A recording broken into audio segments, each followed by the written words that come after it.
Shalom Bapak Ibu, Saudara dan Saudari yang dikasihi dan mengasihi Kristus. Kembali lagi di Sarapan Sapaan Pengharapan. Masih dalam suasana Natal, Sapaan Pengharapan pada pagi ini bertemakan solidaritas putra Natal, sama sekaligus beda. Dari Filipi pasal yang kedua, ayatnya yang ke-6 sampai 7. Yang walaupun dalam rupa Allah tidak menganggap kesetaraan dengan Allah itu sebagai milik yang harus dipertahankan, melainkan telah mengosongkan dirinya sendiri dan mengambil rupa seorang hamba dan menjadi sama dengan manusia. Bapak Ibu Saudara sekalian, mari kita bersatu di dalam doa. Selamat pagi Bapa, pagi ini kami mau merenungkan kebenaran firman-Mu. Mampukan kami merendahkan hati untuk mendengarkan firman-Mu, untuk memaknainya dalam hati dan kiranya boleh menjadi kebajikan dalam tiap laku kehidupan kami sehari-hari. Ini kami ya Tuhan, perlengkapilah setiap hati dan telinga kami sebagai murid-Mu. Dalam nama Bapa, Putra, dan Roh Kudus kami berdoa. Amin. Bapak, Ibu, Saudara sekalian, banyak orang menganggap keliru mengenai perbedaan. Ada anggapan bahwa keluarga atau masyarakat harus bersifat serba sama. Akibatnya perbedaan itu ditutup-tutupi. Perbedaan itu dianggap aib lalu disingkirkan. Perbedaan itu dijadikan sasaran iri dan dengki lalu diskriminasi. Padahal jiwa yang besar adalah jiwa yang justru mau menghargai perbedaan. Sebab justru karena perbedaan itulah kita bisa saling belajar dan juga saling melengkapi. Sama sekaligus berbeda. Itulah juga hubungan kita dengan Yesus, Sang Putra Natal yang kelahirannya baru saja kita peringati. Kristus datang sebagai yang sama sekaligus berbeda dengan kita. Menurut Filipi pasalnya yang kedua ayatnya yang ke-6, Kristus ada dalam rupa Allah dan setara dengan Allah. Namun dalam ayatnya yang ke-7, ia sekaligus mengambil rupa hamba dan menjadi sama dengan manusia. Apa maksud persamaan dan perbedaan ini? Karena Yesus adalah Allah, maka ia bisa melepaskan kita dari kuasa kegelapan dan memindahkan kita ke dalam kerajaannya. Sebaliknya, karena ia adalah manusia, maka ia bisa merasakan kelemahan-kelemahan kita. Dan jika Kristus hanyalah Allah, ia tidak dapat ikut merasakan penderitaan kita.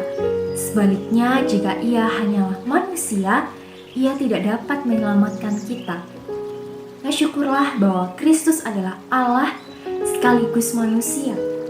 Ia sama sekaligus berbeda dengan kita. Sama dan beda, itulah diri kita di tengah lingkungan. Orang lain, kelompok lain, bangsa lain, agama lain, itu sama sekaligus beda dengan kita. Makin erat kita bergaul, makin kita menemukan banyak persamaan dan juga perbedaan. Makin kita mengenal, makin kita dimampukan untuk menghargai persamaan dan perbedaan tersebut. Sama dan beda. Itulah diri kita di tengah suasana perayaan Natal kali ini. Kita memang sama-sama merayakan Natal, tapi tentu setiap kita merayakannya di tengah situasi dan kondisi yang berbeda-beda. Ada yang merayakan bersama dengan keluarga besar, ada yang merayakan bersama dengan keluarga inti, ada yang merayakan bersama dengan teman-teman, ada yang merayakan bersama dengan pasangan hidup mereka. Tapi di sisi lain, ada yang merayakan mungkin sendirian di rumah karena sedang mengalami sakit. Ada yang merayakan dengan merawat kerabatnya yang sedang sakit. Ada yang merayakan di tengah keluarga yang tidak lagi utuh. Ada yang merayakan dalam sepi di tengah keramaian Natal. Sedikitnya hal-hal ini yang saya amati, dan saya yakin bahwa tentunya masih terdapat banyak perbedaan kondisi dalam merayakan Natal di tahun ini. Dari yang sama sekaligus beda inilah, Kristus telah memberikan teladannya dalam bersolidaritas.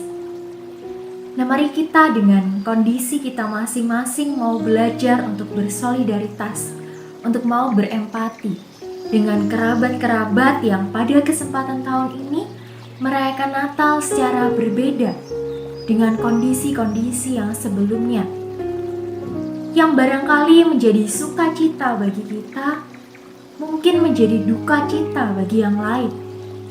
Nah, lantas apakah Natal hanya diperuntukkan bagi mereka yang bersukacita?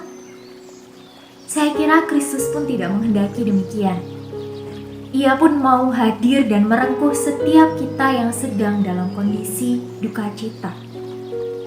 Ia pun mau setiap kita yang bersukacita membawa sukacita itu bagi saudara-saudara yang dalam kondisi duka cita.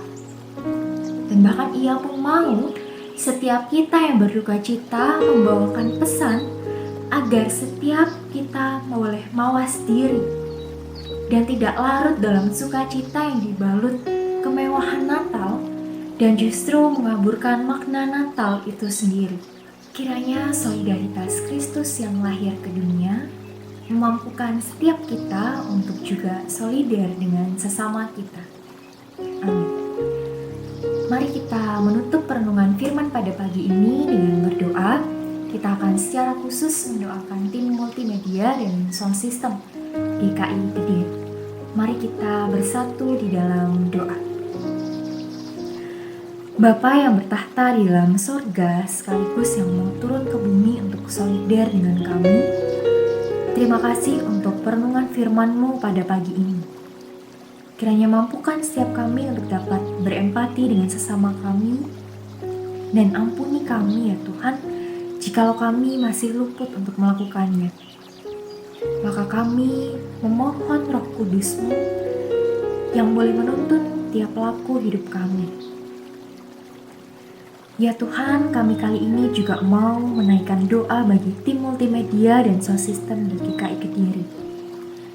Kami mengucap syukur karena talenta yang telah Kau berikan dan juga keterlibatan dari rekan-rekan dari tim multimedia dan juga sound system ini.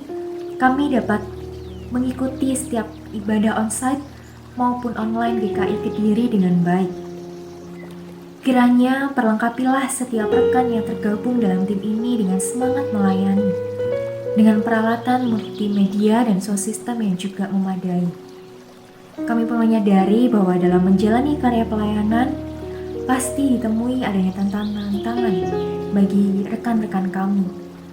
Kiranya ini tidak menyurutkan semangat mereka, dan biarlah kami sebagai komunitas GKI Kediri boleh bekerja sama untuk memberikan support kepada tim multimedia dan sound system di GKI Kediri. Dalam nama Bapa, Putra dan Roh Kudus kami sudah berdoa. Amin. Bapak, Ibu, dan saudara sekalian, selamat Natal dan selamat menjalani aktivitas kita hari ini. Tuhan Yesus memberkati.